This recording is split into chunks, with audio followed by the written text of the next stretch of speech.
انا قررت ارجع السودان.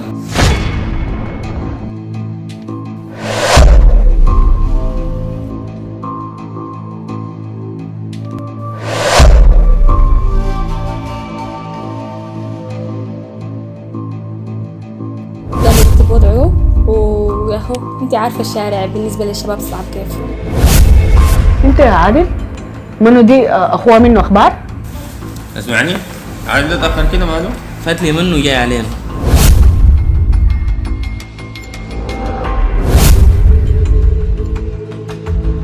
عادي اخبار شنو؟ ابوه ما لقى منه خبر؟ ربنا يساعده بس يا الناس برا السودان وحما كله في السودان والله يا مان.